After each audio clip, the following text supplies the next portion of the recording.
जय हिंद दोस्तों, मैं शिवम गुप्ता स्वागत करता हूं आपका अपने परिवार रोजगार विद पर। उम्मीद करता हूं आपसे अच्छे होंगे, बेहतरीन होंगे, जिंदाबाद होंगे, एकदम शानदार होंगे। एक बार आप सभी प्यारे साथी बताएंगे आप सभी कैसे हैं। Very very very good evening, Radhe Radhe, जय श्री कृष्णा, जय हिंद, जय माँ सरस्वती। सभी दोस्तों को, सभी प्यारे साथी क्लास से जुड़ जाएंगे, बताएंगे आप सभी कैसे हैं और क्या मेरी वॉइस और वीडियो आप सभी तक प्रॉपर तरह से पहुंच पा रही है या नहीं। एक बार सभी दोस्त, सभी मेरे प्यारे साथी कंफर्म करेंगे। फिर शुरू करते हैं हम अपनी एक शानदार, एक बेहतरीन, एक लाजवाब क्लास को, जो कि रहने वाली है आपकी एक important chapter M S excel का पार्ट 18।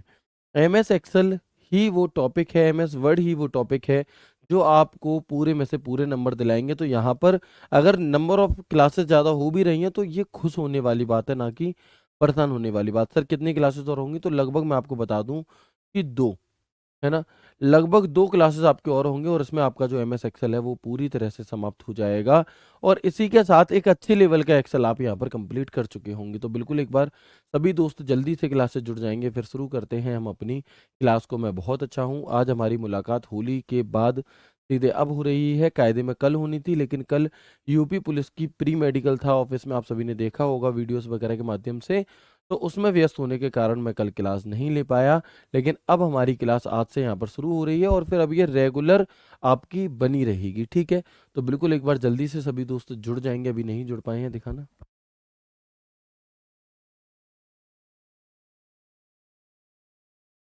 वेरी गुड, है ना। तो बिल्कुल शुरू करते हैं। लगभग ज़्यादातर बच्चों के पास बुक पहुंच चुकी होगी। जिन बच्चों के पास नहीं पहुंची है, कुछ दिनों में बहुत जल्दी ही पहुंच जाएगी। तो शुरू करते हैं क्लास को बिना किसी देरी के। और देखो, आप में से पहले मुझे ये बता दो कि आप में से ऐसे कितने दोस्त हैं, कितने साथी हैं जिनका यूपी पुलिस में सिलेक्शन नहीं हो पाया, है ना। क्योंकि देखो, होता क्या है कि जब भी कोई रिजल्ट आता है, जब भी कोई रिजल्ट आता है तो हमेशा ही जिन लोगों का हो जाता है उन्हें बहुत खुशी होती है, लेकिन जिन लोगों का नहीं हो पाता उनके ऊपर एक पहाड़ टूटता है। और जब कोई बच्चा फाइनल से आउट होता है तो वो सच में वो दर्द मतलब बयां नहीं किया जा सकता। उस दर्द को वही बच्चा महसूस कर सकता है जिसे पूरी उम्मीद थी उसका सिलेक्शन होगा, और वो पॉइंटों में रह जाता है, वो एक नंबर से रह जाता है, वो आधे नंबर से रह जाता है। तो उस दर्द को वो किसी को समझा नहीं सकता। और अगर कोई सामने वाला कहे भी कि मैं समझ रहा हूं, तो भाई तुम नहीं समझ सकते, क्योंकि जो मेहनत उस व्यक्ति ने की है, जो दिन रात मेहनत उस लड़के ने की है, उस लड़की ने की है अपनी नौकरी पाने के लिए, और जब वो सभी बच्चे रह जाते हैं फाइनल से, तो वो दर्द सच में सामने वाला नहीं समझ सकता। लेकिन अब उस दर्द को हम कब तक अपने साथ लेकर के बैठे रहेंगे? हमारे पास दो ही ऑप्शन होते हैं। या तो हम उस दर्द को लेकर बैठे रहें, है ना, कि मेरा एक नंबर से नहीं हुआ, मेरा 1.5 नंबर से नहीं हुआ, मेरा 2 नंबर से नहीं हुआ, आधे नंबर से नहीं हुआ। एक दूसरा हमारे पास ऑप्शन होता है कि हम अपनी सारी हिम्मत को जुटाएं और एक बार फिर उठ खड़े हों, और तब तक लड़ें जब तक हम जीत ना जाएं। क्योंकि एक चीज इस समाज की, इस जमाने की सबसे बुरी है कि सिर्फ और सिर्फ सफलताओं को ही ये क्या क्या है सराही जाती, सराहते हैं। जो बच्चे असफल हो जाते हैं उन्हें कोई नहीं देखता। जबकि असफल लोगों की कहानियां ज्यादा प्रेरणादायक होती हैं सफल लोगों की अपेक्षा। ऐसा नहीं है कि जो सफल हो गए उनकी कहानियां नहीं थी, लेकिन ऐसा बिल्कुल भी नहीं है कि जो असफल हुए, जो फाइनल में रह गए, उनकी कोई कहानी नहीं थी, या उन्होंने मेहनत नहीं की थी, या उन्होंने स्ट्रगल नहीं किया था, ठीक है। लेकिन कई बार ऐसा होता है कि हम लोग मेहनत करते हैं, अपना कर्तव्य करते हैं, लेकिन हमारी जो डेस्टिनी होती है वो कुछ और ही हमसे करवाना चाहती है, जो हमें उस वक्त समझ में नहीं आता। लेकिन कुछ समय बाद जब हम पूरी हिम्मत को जुटा करके फिर से खड़े होते हैं, फिर से मेहनत करते हैं, और फिर जब हमें जीत मिलती है तो हमें समझ आता है कि मेरा उस समय क्यों नहीं हो पाया। और बाद में हमें पता चलता है कि अच्छा हुआ जो मेरा तब नहीं हुआ, क्योंकि अगर मेरा तब हो जाता तो मैं उससे अच्छी पोस्ट ये नहीं ले पाता, है ना। कई बार बहुत सारे लाखों उदाहरण ऐसे हैं। जो बच्चा कांस्टेबल नहीं बन पाया वो आईपीएस बन गया, जो बच्चा कांस्टेबल नहीं बन पाया वो दरोगा बन गया, जिस बच्चे पे नॉर्मली कोई पेपर नहीं निकला, छोटे से छोटा कांस्टेबल नहीं निकला, वो सीपीओ ऐसा ही सिलेक्टेड हो गया, दिल्ली पुलिस में सिलेक्ट हो गया। तो बहुत सारे ऐसे उदाहरण हैं, बहुत सारी ऐसी कहानियां हैं। तो आपको अपने आप को ऐसे छुपा करके नहीं बैठाना है। डिप्रेशन होता है, दुख होता है, सब मुझे पता है भाई, लेकिन आपको इन सब के बावजूद इन सबको एक साथ हिम्मत को इकट्ठा करके और दोबारा से खड़ा होना होगा, क्योंकि हम मिडिल क्लास के लोग हैं। हमारे पास कोई और ऑप्शन नहीं होता कि अगर हम नहीं खड़े होंगे तो हमें कोई बिजनेस करा देगा कि पिताजी कहेंगे ले इस दुकान पे बैठ जा और रोज का 4-5 हज़ार का गल्ला मार। ऐसा नहीं होता है ना।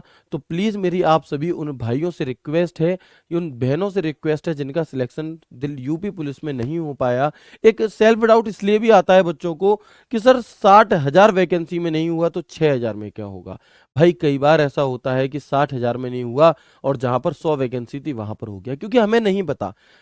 जिस दिन सिलेक्शन होना होता है ना, या जिस दिन पेपर होता है, वो दिन सिर्फ और सिर्फ आपकी मेहनत तो होती ही होती है, साथ में डिपेंड करता है कि आपका उस दिन दिन था या नहीं था।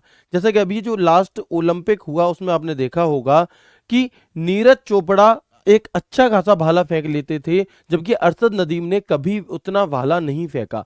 लेकिन उस दिन नीरज चोपड़ा का दिन नहीं था, अरशद नदीम का दिन था।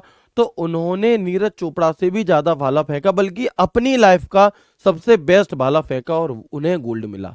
क्यों? क्या नीरज चोपड़ा में गट्स नहीं थे? उनमें पूरे गट्स थे, लेकिन उसके बावजूद दिन अरशद नदीम का था, इसलिए उन्हें उस दिन सफलता मिली। तो कोई ना कोई दिन आपके लिए भी भगवान ने जरूर बनाया होगा, बस इंतजार करना है उस दिन का। जिस दिन आपका सिलेक्शन होगा उस दिन तक आपको मेहनत करनी है। मैं ये नहीं कहता, बहुत सारे बच्चे आप में से भी होंगे जो यूपी पुलिस में रह गए और फिर वो बहुत मेहनत करेंगे, बहुत आगे बढ़ेंगे, दिल्ली पुलिस में मैक्सिमम का सिलेक्शन हो जाएगा, बट फिर भी सबका नहीं हो पाएगा। लेकिन उसके बावजूद भी जब आप आगे लगातार, आपको ये नहीं देखना कि मेरा इस पेपर में नहीं हो रहा, उस पेपर में नहीं हो रहा, आपको ये देखना है कि मेरा जब तक सिलेक्शन नहीं हो रहा मुझे तब तक मेहनत करनी है। क्योंकि जो आपने दिन रात काली की है ना, इसका हिसाब सिर्फ तभी होगा जब आप सफल हो जाओगे। इसके अलावा ये दुनिया आपकी कहानी नहीं सुनना चाहती, ये सिर्फ और सिर्फ सफल लोगों की कहानियां सुनना चाहती है। असफल लोगों को कोई बात तक नहीं करना चाहता। लेकिन मैं करूंगा, आप चाहे सिलेक्ट हो जाएं या अनसिलेक्ट हो, आप मेरे लिए वही रहेंगे जो आज हैं। आप सभी को मेरा सल्यूट है जो आप लोग इतनी मेहनत कर रहे हैं अपने घर वालों के लिए, अपने अपने भविष्य के लिए दिन रात एक कर रहे हैं। सिलेक्शन हो जाना मात्र ही सफलता नहीं होता, सिलेक्शन लेने के लिए जो आपने मेहनत की है और जो आप लगातार कर रहे हो, जो काम आप लोग अभी कर रहे हो, सफलता क्या है भाई? सफलता ये है कि जिस उम्र में आपको जो काम करना चाहिए अगर आप वो काम कर रहे हैं तो आप सफल हैं।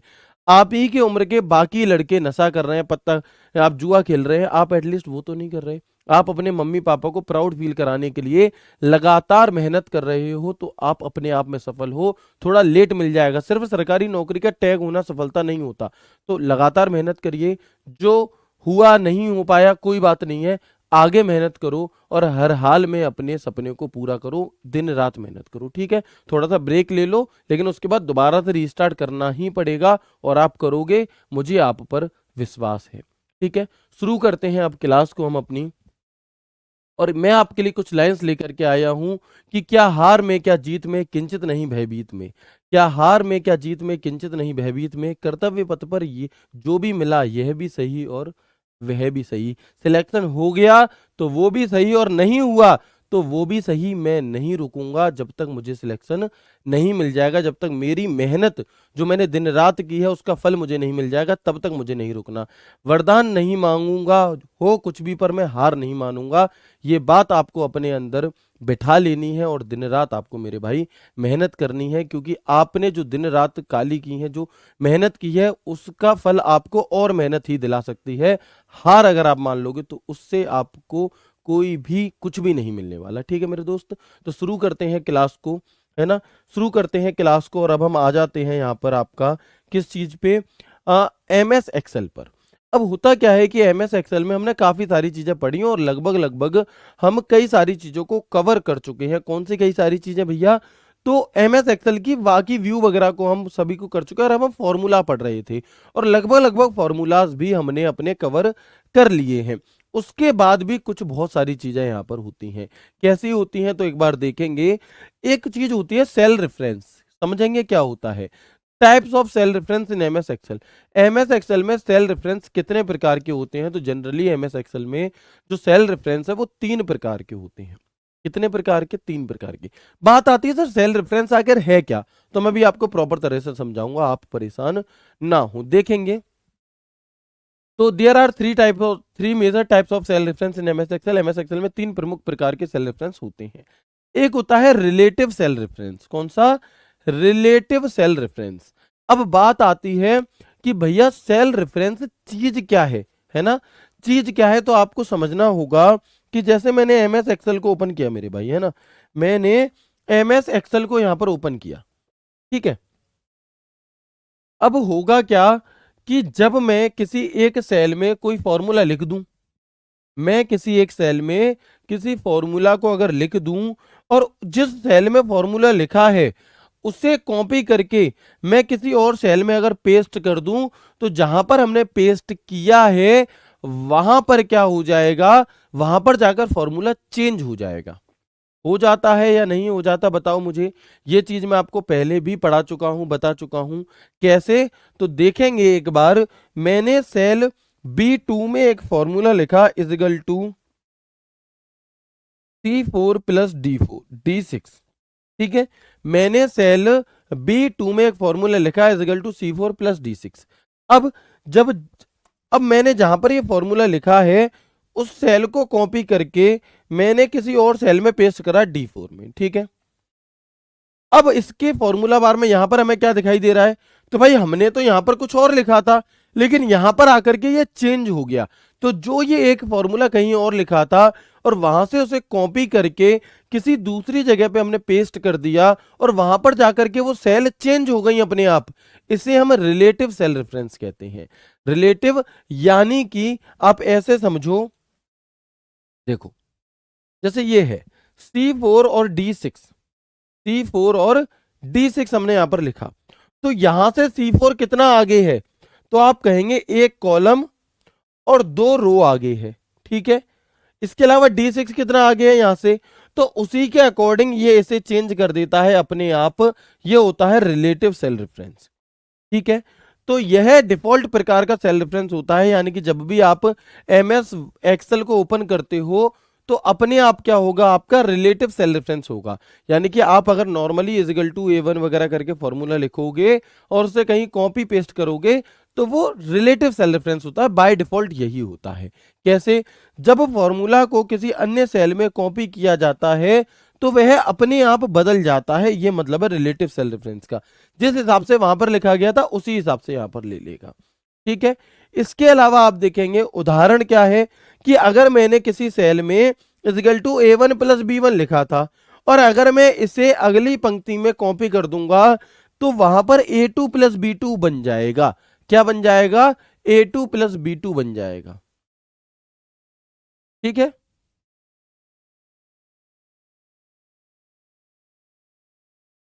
है ना? तो बात क्लियर है यहां तक? यानी कि रिलेटिव सेल रेफरेंस क्या है? तो मैंने इस प्रकार के सवाल आपको आज से पहले कराए हैं कई बार, बताएंगे जल्दी से। आप देखेंगे यहां पर कि if a formula is equal to E15 plus J18 is typed in a cell C10, then cell C10 is copied and pasted into cell E10, what will show in the formula bar of cell E10। यानी कि यदि किसी cell C10 में एक formula E15 plus J18 type किया जाता है और फिर सेल C10 को कॉपी करके सेल E10 में पेस्ट किया जाता है, तो बताओ सेल E10 में के फॉर्मूला बार में हमें क्या दिखाई देगा?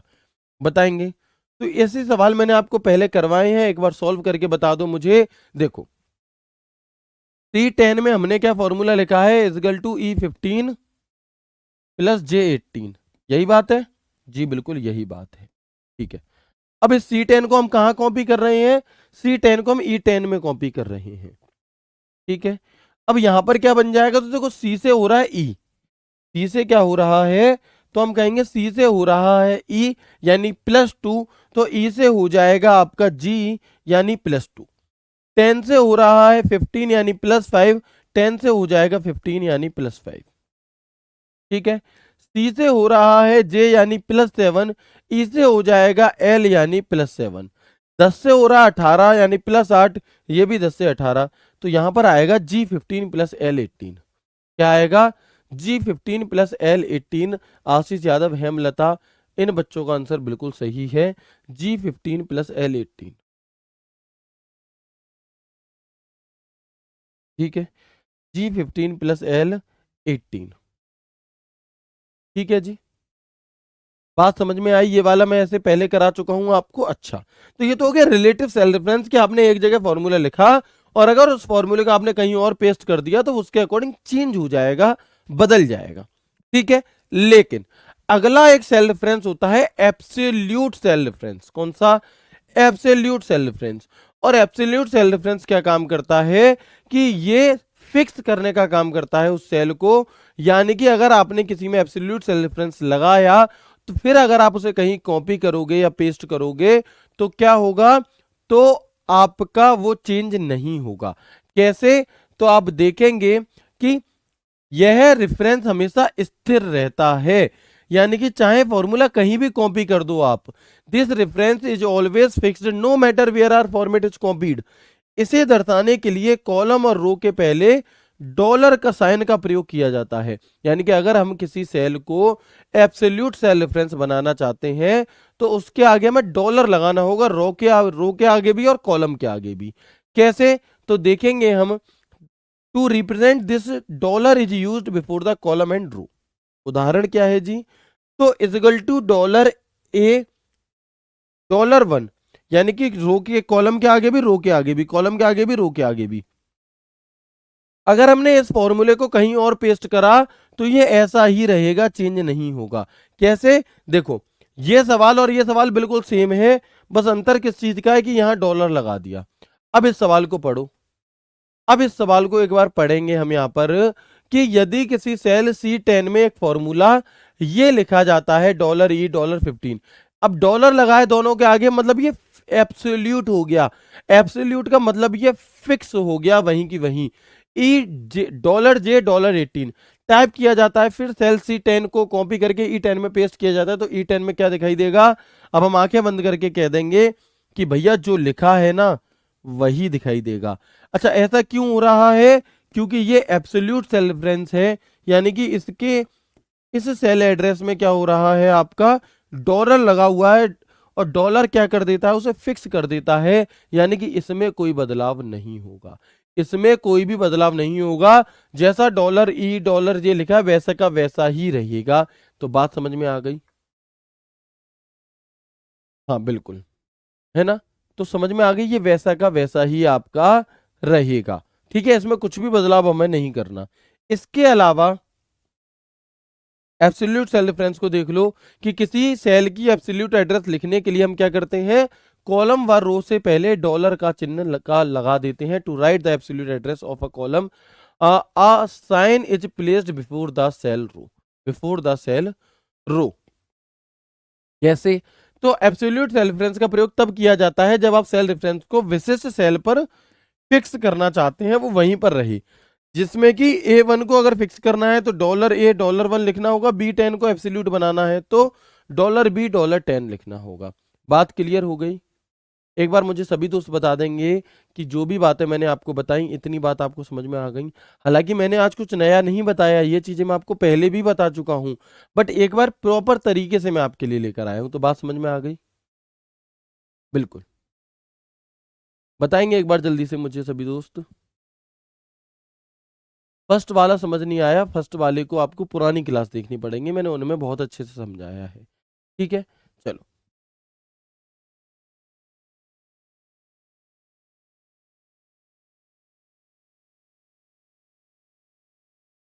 Very good.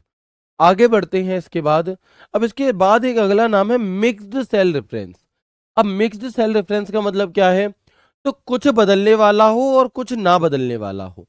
कैसे? तो देखेंगे कि इसमें रिलेटिव और एब्सोल्यूट दोनों प्रकार के सेल रेफरेंस होते हैं। इसमें या तो कॉलम या रो को स्थिर रखा जाता है। कैसे?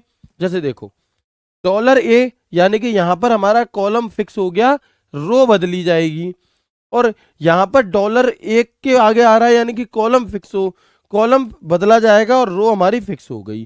तो ये क्या है? रो स्थिर है और कॉलम बदलेगा, और इसमें कॉलम स्थिर है और रो बदलेगी। यानी कि जिसके आगे डॉलर लगा है वो फिक्स हो जाएगा, और जिसके आगे डॉलर नहीं लगा वो बदलेगा। ठीक है, बिल्कुल रीजनिंग जैसा ही है यहां पर। अगर मैं इसका भी एक उदाहरण दूं आपको तो इसे देख लो जी। सवाल वही है जो मैंने पहले वाला दिया था। नंबर भी वही है लेकिन अब चेंज होंगे। क्या चेंज होगा और क्यों होगा देखो। यदि सेल C10 में एक फॉर्मूला लिखा जाता है, क्या देखो, यदि सेल में एक फॉर्मूला लिखा जाता है is equal to E $15 plus $J18, और इस फॉर्मूले को कॉपी करके C10 को कॉपी करके E10 में पेस्ट किया जाता है, तो E10 में क्या दिखाई देगा। तो आप खुद से देखेंगे कि भाई मेरे होता क्या है कि अगर डॉलर नहीं लगा होता तो हम इसे चेक करते। अब देखो, ई के आगे डॉलर नहीं लगा यानी कि सी से बढ़कर ई हो गया, और डॉलर नहीं लगा तो ये चेंज होगा, तो ई से बढ़ाकर जी बना देंगे जी। लेकिन 10 के यहां क्या है 15, यहां क्या है 15, तो ये 15 का 15 ही रहेगा, ये 15 का 15 ही रहेगा डॉलर के साइन के साथ, ठीक है, प्लस। अब देखो यहां पर क्या है, यहां पे सी था, यहां पे जे हो गया है ना, लेकिन डॉलर लगा है तो यहां ई से एल होना चाहिए, लेकिन क्योंकि डॉलर लगा है तो ये फिक्स है डॉलर जे। अब यहां पर 10 से 18 हो गया, तो हम यहां से भी 10 से 18 करेंगे, क्योंकि 18 के आगे क्या नहीं लगा, डॉलर नहीं लगा। तो ये हो गया हमारा मिक्स सेल रेफरेंस।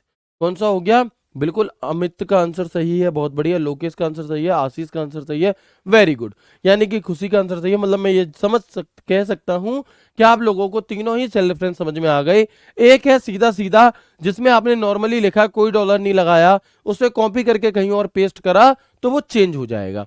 एक है एब्सोल्यूट, जिसमें आपने रो और कॉलम दोनों के आगे डॉलर लगा दिए तो वो वैसा का वैसा ही रहेगा। और एक है मिक्स, जिसमें या तो कॉलम या रो कुछ ना कुछ एक फिक्स है और एक फिक्स नहीं है। बात समझ में आ गई, बताएंगे एक बार जल्दी से। अगर बात समझ में आ चुकी है तो मुझे बताएंगे, और अगर थोड़ी सी 19 भी आई है तो चिंता मत करो, अभी आपके हमारे पास लगभग लगभग 8 महीने बाकी हैं।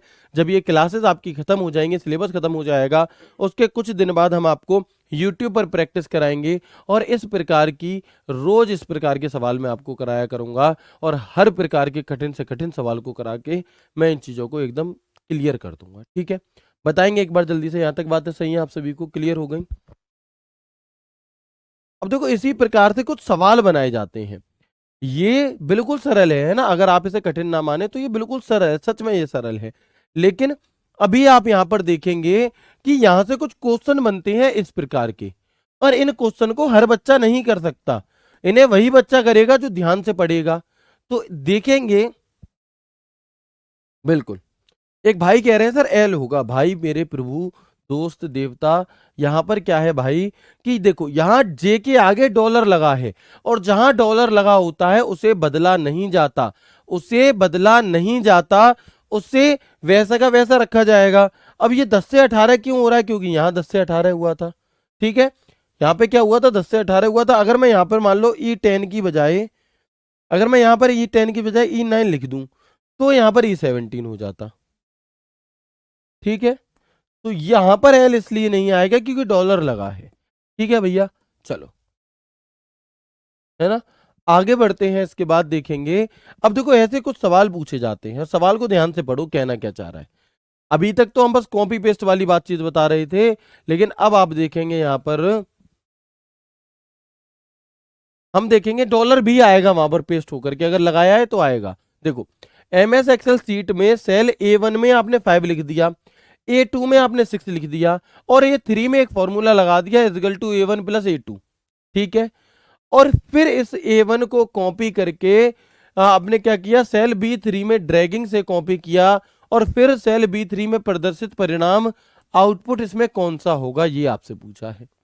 अब ये सवाल देखने में बहुत कठिन लग रहा होगा आपको कि in MS excel sheet the formula is equal to A1 plus A2 in cell A1 5 is in A2 and 6 in cell A3 is copied to cell B3 by dragging and dropping the formula the resulting output displayed in cell B3 will be. देखो कहना क्या चाह रहा है, देखो मैं यहाँ पर एक ऐसे सेल रो और वो बना ले रहा हूँ, ठीक है, टेबल एमएस एक्सेल की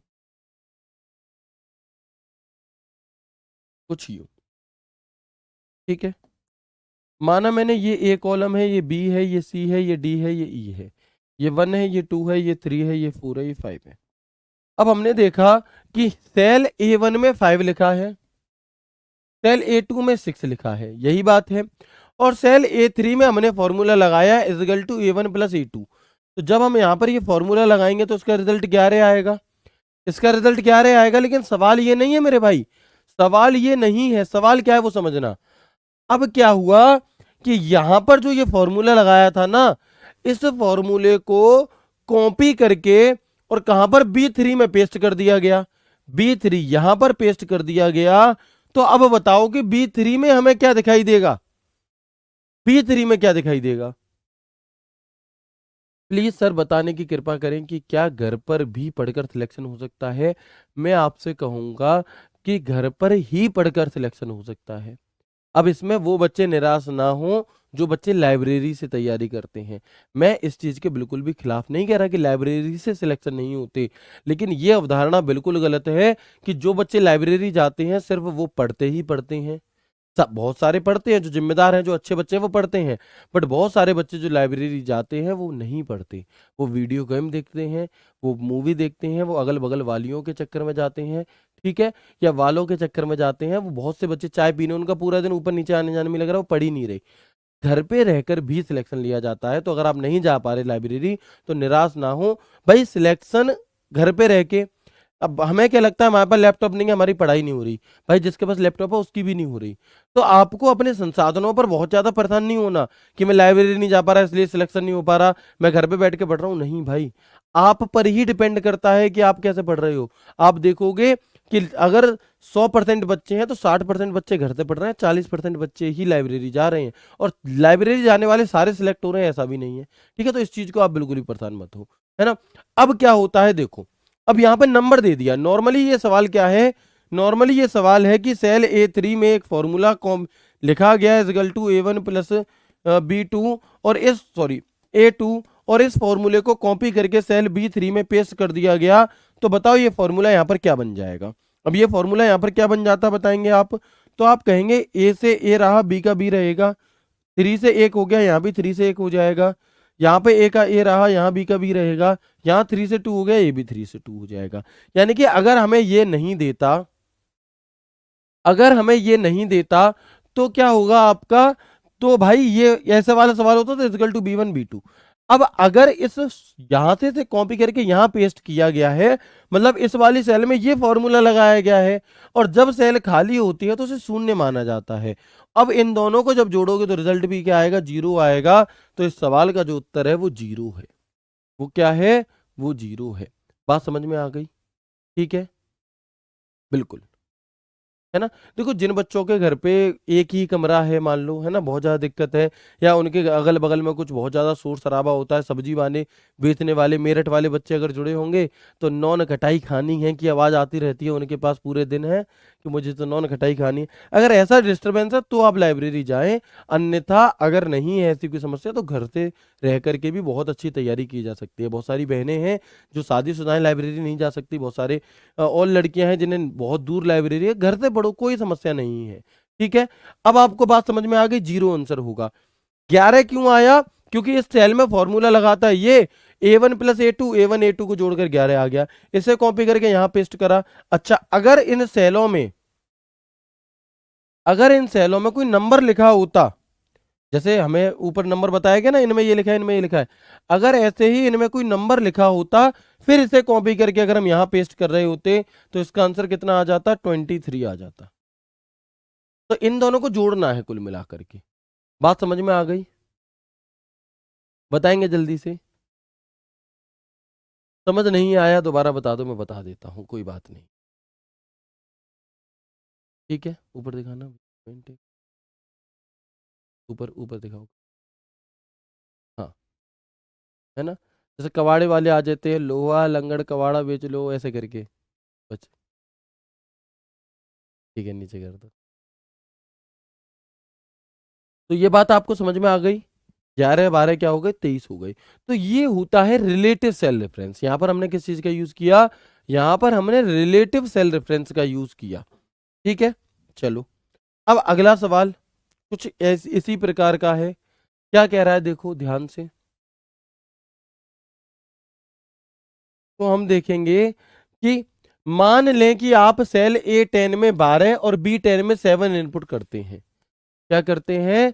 मान लें कि आप सेल A10 में 12 और B10 में 7 इनपुट करते हैं। तो क्या मैं इसे बना दूं? देखो, अब आप कहेंगे सर क्या हमें एमएस एक्सेल में ये चीजें बनानी पड़ेंगी? तो भाई बनानी तो नहीं पड़ेंगी, बट फिर भी मैं आपको दिखाता हूं। देखो,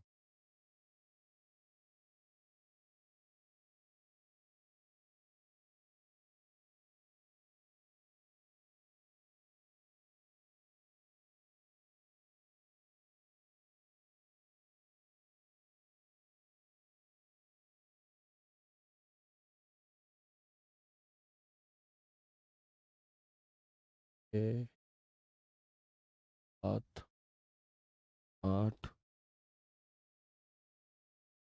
10, 11। देखो, अब आप यहाँ पर देखेंगे कि ये है A column, B column, C column, D column, E column, F column, J column, H column और आई। ठीक है, ये रो है 1 2 3 4 5 6 7 8 9 10 11। ठीक है, अब देखो सवाल क्या कह रहा है आपसे। आपसे यहाँ पर सवाल कह रहा है कि सेल A10 में 12 और B10 में 7। A10 कहाँ है? A10 में 12 और सेल B10 में 7।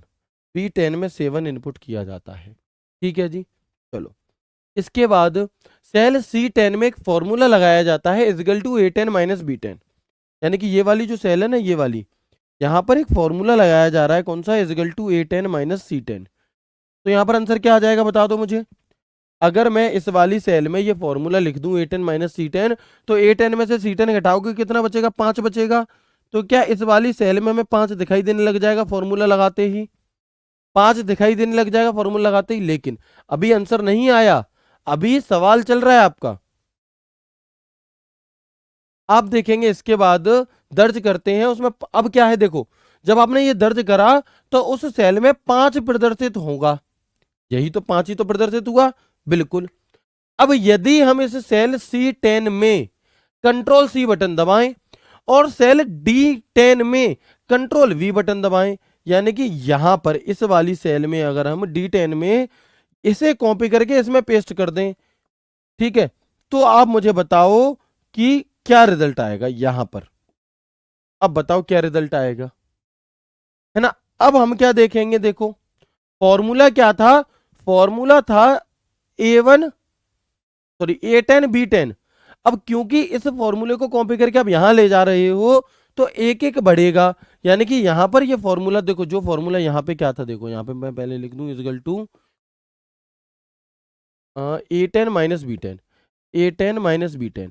और जब आप इसे आगे की तरफ ले जाओगे तो ये हो जाएगा B10 minus is equal to B10 minus C10। और अब आंसर क्या आएगा? तो जब हम B10 में वैल्यू क्या है 7, C10 में वैल्यू क्या है आपकी 5, यानी कि जब ये घटेगा तो आंसर आएगा 2। क्या आंसर आएगा? 2 आएगा। सौरभ पाल ने आंसर दिया है, बहुत बढ़िया। ठीक है, तो अब यहां पर आंसर क्या आएगा? 2। क्यों आया? क्योंकि जब इस वाली सेल पे हम थे तो हमने इधर के 2 लिए, ठीक है, बिल्कुल बगल वाले 2 लिए, बगल वाले जहां पे बैठा है उसके ठीक बगल वाले 2। अब यहां पर वो फॉर्मूला है तो इसके बगल वाले 2 ले लिए, तो 7 में से 5 के 2 बचे। तो ये इसका उत्तर है। बात आई समझ में?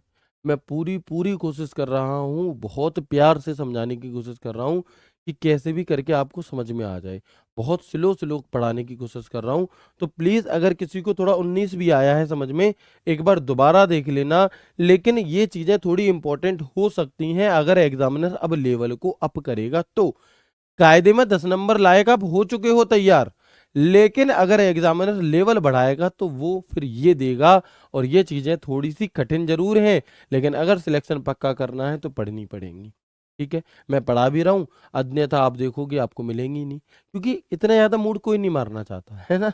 लेकिन मैं अपने भाइयों को, अपने दोस्तों को, आप सभी को तैयार करना चाहता हूँ 110% तरीके से, कि कैसे भी सिलेक्शन चूक ना जाए। आगे बढ़ते हैं। फिर भी कई बार ऐसा होता है कि बच्चे बहुत मेहनत करता है, फिर भी उसके उस टाइम पे उसके समय में नहीं लिखी है जो, अब तो शायद उसे ना मिल पाए, लेकिन मिलती जरूर है। मेहनत का फल मीठा होता है, सफल का फल आपका क्या है? धैर्य का फल भी मीठा होता है। मतलब कुल मिलाकर के आपको पेशेंस रखना होगा, तब तक मेहनत करनी है जब तक जॉब ना मिल जाए। ठीक है, चलो। ये नोट में लिखने हैं, लिखना चाहो लिख लेना, ठीक है जी। वेरी गुड, आगे बढ़े। अब देखो कुछ वैसे ही फॉर्मूले हैं। यदि सेल R2 में एक फॉर्मूला लिखा जाता है equal to T6 plus V20 लिखकर सेल R2 को कॉपी करके X10 में पेस्ट करते हैं तो वहां पर क्या शो होगा? तो देखो R से क्या हो रहा है, T हो रहा है। R से क्या हो रहा है, T हो रहा है। यानी कि यहां पर हमारा हो गया +2, तो X से +2 क्या होंगे, Z हो जाएगा। 2 से 6 हो रहा है यानी +4, तो 10 से +4 करेंगे 14 हो जाएगा। प्लस R से V हो रहा है यानी +4, तो X से प्लस V करो, X में +4 करोगे तो क्या आएगा, A भी आएगा। और अब 2 से हो रहा है आपका 10, तो यहां पर भी हमारा क्या हो जाएगा, 10 से क्या हो जाएगा +8 यानी कि 18। तो यहां पर हमारा Z14 प्लस AB 18 आएगा। ठीक है, बिल्कुल। Z14 प्लस AB 18, ए नहीं, B 18 नहीं, AB 18, क्योंकि Z के बाद AA आ जाता है, AA आ जाता है, उसके बाद AB आ जाएगा, AC आ जाएगा, ऐसे चलती है लाइन। ठीक है, अब यही फॉर्मूला इसी प्रकार का है सेल B10 में। फॉर्मूला लिखा जाता है $E $10 $H $12 लिखकर सेल B10 को G20 में पेस्ट करते हैं तो बताओ फॉर्मूला बार में क्या दिखाई देगा? और इसका उत्तर मुझे आप लोगों से चाहिए। इसका जो आंसर है वो मुझे आप लोगों से चाहिए, बताएं क्या होगा आंसर। ए बी क्यों आया भाई? ए बी इसलिए आया कि ये एक्सेल है। देखो जेड 26 तक ही तो जेड होता है भाई, 26 तक जेड होता है, जेड के बाद ए आता है, यानी कि 27 नंबर, 28 पे A B, A C, A D. जब ए जेड तक पहुंच जाओगे फिर बी ए हो जाएगा, फिर बी ए हो जाएगा, बी बी, इस तरीके से लाइन चलती है। ठीक है, चलो तो अब मुझे इसका आंसर बता दो, लास्ट वाले का आंसर क्या आएगा? सेम होगा, बिल्कुल। अब सभी के सभी दोस्त कह रहे हैं कि सेम होगा। मैं आपको अच्छे लेवल के क्वेश्चन करा रहा हूं, अगर आया भी तो इतना कठिन नहीं आएगा, बट फिर भी मैं आपको तैयार करके चल रहा हूं हर तरीके के लिए। ठीक है जी, चलो तो ये बिल्कुल सेम टू सेम रहेगा, यहाँ तक कोई भी दिक्कत नहीं है, और ये सभी बातें आपको बखूबी समझ में आ गई ना? अब हम आगे बढ़ते हैं और देखते हैं एमएस एक्सेल में स्टेटस बार होता ही है जी, कोई दिक्कत नहीं है। तो इस स्टेटस बार में क्या है कि स्टेटस बार के राइट साइड में व्यू है ना, जैसे मान लो ये स्टेटस बार है ना यहाँ पे, तो इस स्टेटस बार के राइट साइड में हमें जूम स्लाइडर तो मिलता ही मिलता है, कुछ व्यू भी देखने के लिए मिलते हैं। इसके अलावा जो भी सेल आपने सिलेक्ट करी हैं उनका सम यानी कि टोटल, उनका एवरेज और उनका काउंटा वाला फॉर्मूला का रिजल्ट भी हमें यहीं देखने के लिए मिल जाता है, यहीं देखने के लिए मिल जाता है। ठीक है, कैसे? तो देखो ऐसे देखना, ध्यान से, ध्यान पूर्वक देखने की कोशिश करना।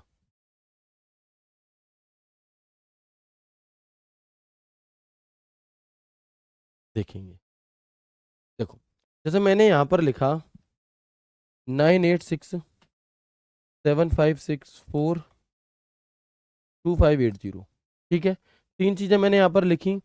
अब जब मैंने इन तीनों को सिलेक्ट करा तो आप यहां पर देख पाएंगे कि जो स्टेटस बार है ना, स्टेटस बार, इसी स्टेटस बार में नीचे की तरफ यहां पे देखो, दिख रहा है सीन टू लगाना भैया, देखो ये स्टेटस बार है, इस स्टेटस बार के राइट साइड में ये जूम स्लाइडर दे दिया हमें, सीन टू,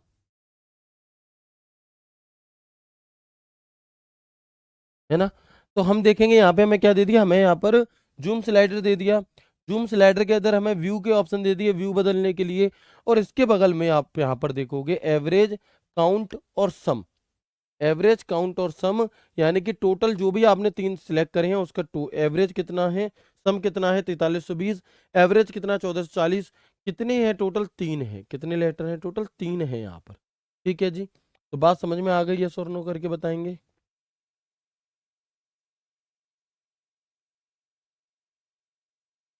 ठीक है जी, है ना? इसके अलावा अब आप कहेंगे सर काउंट में तो यहाँ पे तीन आ रहा था, आपने काउंटा लिखाया है, तो देखो अब मैंने यहाँ पर एक लिखा हुआ भी सिलेक्ट कर लिया तो यहाँ पे काउंट में चार आ गया, है ना, लेकिन सम उतने का ही होगा।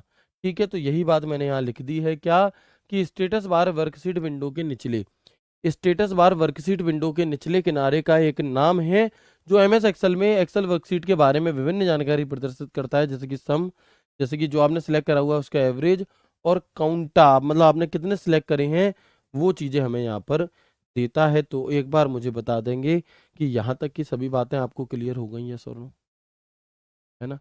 एक बार आप सभी दोस्त मुझे कंफर्म कर दें कि जो भी चीज़ें मैंने आपको आज की क्लास में पढ़ाई हैं वो सभी बातें आपको आज बहुत अच्छे से क्लियर हो गई। यस और नो करके बताएंगे जल्दी, है ना? मैं इंतजार कर रहा हूँ आपके मैसेज का।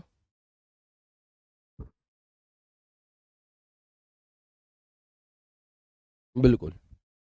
देखो, थोड़ी मेहनत तो लगती है आप लोगों को चीज़ों को समझाने में, लेकिन आपको कम समझ में आए या ज़्यादा मेहनत में समझाना पड़े इस वजह से मैं पढ़ाऊँ ही ना, तो ये तो गलत होगा ना। तो भले ही 19 समझ में आ रहा है कोई दिक्कत नहीं है, वो 19 का 40 मैं कर दूंगा, लेकिन जितना आ रहा है उतना जरूर समझ लो, है ना? उतना जरूर समझ लो, और जब एक दो बार दोबारा देखोगे थोड़ा सा दिमाग लगाओगे, इतनी कठिन चीजें नहीं है, है ना? चलो, अब हम यहाँ पर देखने वाले हैं एमएस एक्सेल से रिलेटेड कुछ शॉर्टकट कीज, क्योंकि शॉर्टकट की सीधी सीधी फ्री फोकट का नंबर होता है। अगर आती है तो आंसर, नहीं आती तो भैया गया, है ना? तो हमें शॉर्टकट कीज याद कैसे होंगी? दुनिया भर की शॉर्टकट की हुई जा रही हैं, आखिर भैया जी हमें याद कैसे हो?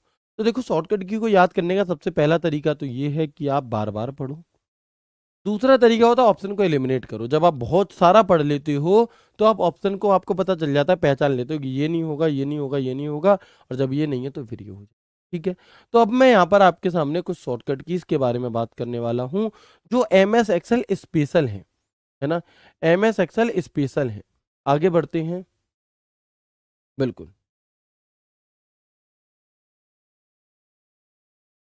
अब हम आगे बढ़ते हैं और देखते हैं एक्सेल से, और बहुत सारी ऐसी होंगी जो आपको पहले से आती हैं। ठीक है? तो देखो, एरो की क्या काम करती है, यानी कि आपके कीबोर्ड में जो एरो बटन होते हैं, अप डाउन लेफ्ट और राइट, ये क्या काम करते हैं? Move one cell at a time. मैं अब सबके सब प्रैक्टिकल भी करके दिखाऊंगा। Move one cell at a time, यानी कि अगर आपने नीचे वाला एरो दबा दिया तो आप जिस पर थे उससे नीचे वाली पे पहुंच जाओगे, राइट दबा दिया तो राइट वाली पे, इधर दबा दिया इधर, ऊपर दबा दिया ऊपर आ जाओगे। ठीक है? तो ये तो कोई दिक्कत ही नहीं है। इसके बाद डिलीट क्या है जी? तो रिमूव सिलेक्टेड सेल कंटेंट, यानी कि आपने किसी सेल को सिलेक्ट किया और आपने डिलीट बटन दबा दिया, तो उस सेल में जो भी लिखा हुआ है वो सबका सब क्या होगा? वो सबका सब आपका डिलीट हो जाएगा। क्या हो जाएगा मेरे भाई? डिलीट हो जाएगा। ठीक है? अब कोई ये मत कहना कि सर इसे भी हिंदी में लिखो, क्योंकि रिमूव सिलेक्टेड सेल कंटेंट का मतलब होता है जो सेल आपने सिलेक्ट की है उसके डेटा को रिमूव करने के लिए। तो इतनी बात तो आप जानते हो। ठीक है? एंटर क्या है? Complete a cell entry and select the above cell below, मतलब कि जो भी आप कुछ लिख रहे हो, लिखते लिखते अगर आपने एंटर बटन दबा दिया तो जो लिख रहे हो वो लिखा हुआ हो जाएगा वहीं की वहीं, और आप ठीक नीचे तरीके पे आ जाओगे, है ना? कहाँ आ जाओगे आप? ठीक नीचे वाले पर नीचे वाली सेल पर आ जाओगे। Accept and apply. Alt enter क्या काम करता है तो मैं बता चुका हूं। Wrap text, start a new line of text और ऐड स्पेसिंग, यानी कि ये आपका एक लाइन के नीचे ही और चीज लिखने के लिए हमारा व्रैप टेक्स्ट का प्रयोग करते हैं। ऑल्ट एंटर इसकी शॉर्टकट की होती है, और ये बहुत इंपॉर्टेंट है। ये इंपॉर्टेंट है, बाकी की इंपॉर्टेंट नहीं है इतनी। अच्छा, टैब बटन क्या काम करता है? तो अगर जो काम राइट एरो कर रहा है ना, इधर जाने वाला, वही काम, मान लो दो सेलों के बीच में हो आप, इस वाली सेल से इस पे जाना है तो आप टैब बटन दबा सकते हो। कौन सा? Tab button. ऐसे ही हमारा होता है शिफ्ट टैब, तो नॉर्मली तो आप ये वाला एरो भी दबा सकते हो। इसके अलावा अगर आपको इधर जाना है तो आप शिफ्ट टैब बटन भी दबा सकते हैं। कौन सा? Shift tab button. तो वही चीज यहाँ पर लिखी है कि move one cell to the right, move one cell to the right, है ना? और यहां पर क्या है? शिफ्ट टैब, तो move one cell to the left, यानी कि लेफ्ट साइड में। ठीक है? चलो आगे बढ़े। क्लियर है यहां तक की बात? एक बार मुझे बताएंगे, आपने सेम क्यों रखा? पिछले वाले में बदल दिया था डॉलर वाले में, और गुस्से वाला चेहरा, तो गुस्से वाले चेहरे लगाने से क्या रिप्लाई तुम्हें जल्दी मिल जाएगा है? देखेंगे हम यहाँ पर। देखो, यहाँ पर हमने चेंज नहीं किया क्योंकि डॉलर पूरे में लगा है, और वहां पर हमने चेंज किया था क्योंकि डॉलर पूरे में नहीं था। जिसके आगे डॉलर लगा उसे चेंज नहीं करेंगे, बाकियों को करेंगे। इतनी सी बात समझने में कितनी देर लग रही है बताओ? अच्छा, एंटर बटन क्या काम करता है? वर्तमान सेल से नीचे वाली सेल में जाने के लिए हम एंटर बटन का प्रयोग करते हैं, और जिस सेल पर आप हो उससे ऊपर वाली सेल पर जाने के लिए, है ना। तो हम क्या करेंगे? शिफ्ट एंटर का प्रयोग करेंगे वर्तमान सेल से ऊपर वाली सेल में जाने के लिए। To move to a cell,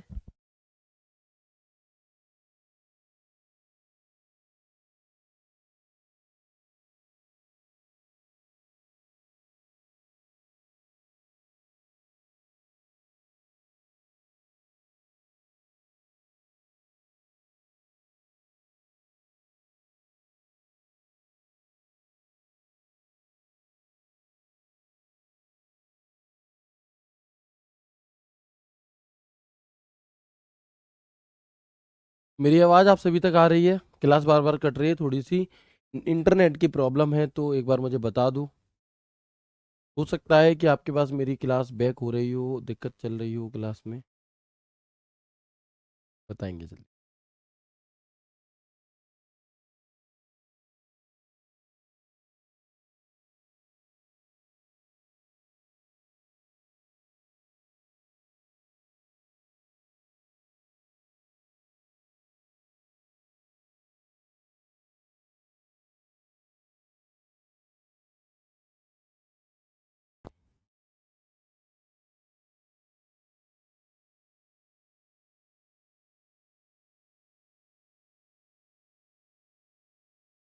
भैया एक बार बताएंगे, मेरी वॉइस और वीडियो आ रही है अब? हाँ, क्लास अटक रही थी लेकिन अब ठीक है, बताएं जल्दी से, है ना। अब हमारे इंजीनियर साहब ने इसे ठीक कर दिया है, जल्दी से बताएंगे। चलो, अब सही है, जल्दी बता दो एक बार फुर्ती में। अब नहीं होगी बैक, ठीक है।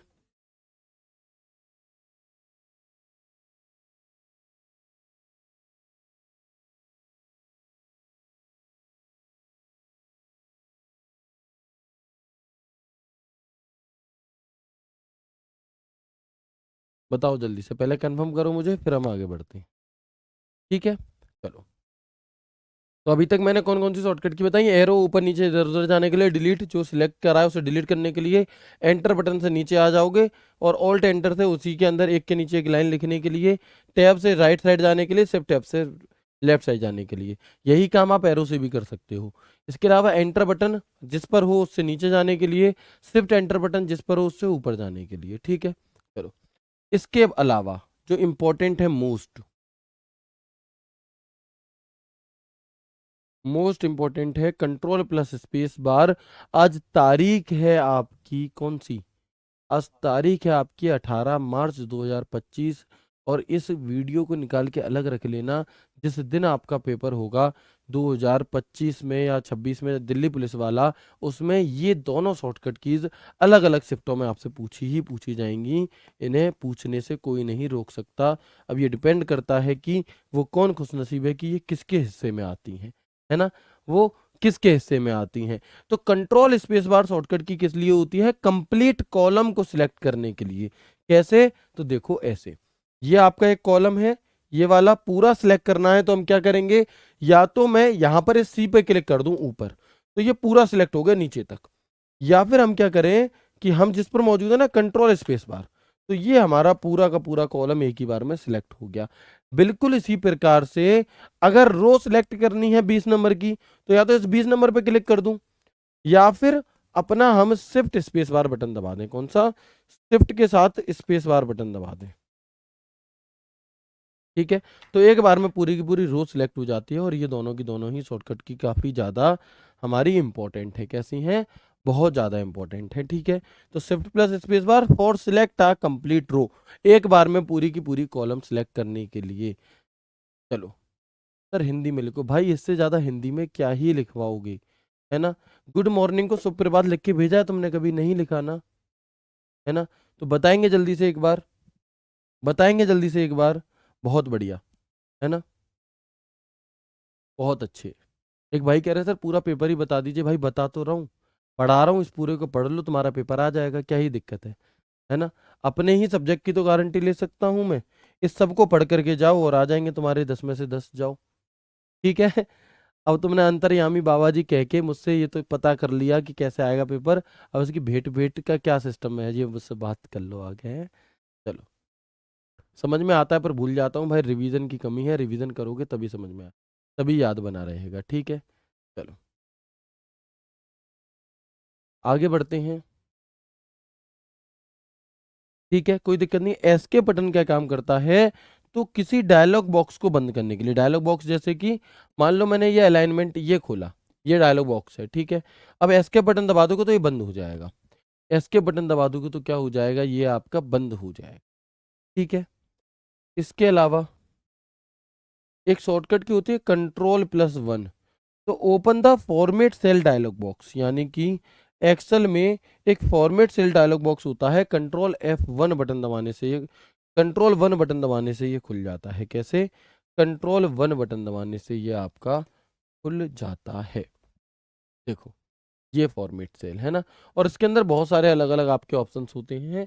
तो ये जो फॉर्मेट सेल का ऑप्शन है कैसे खुलेगा, Ctrl+1 इसकी शॉर्टकट की होती है, किसकी? Ctrl+1 इसकी शॉर्टकट की, ठीक है। बताएंगे जल्दी से, क्लियर है यहाँ तक? एक बार मुझे बताएंगे जल्दी से। चलो,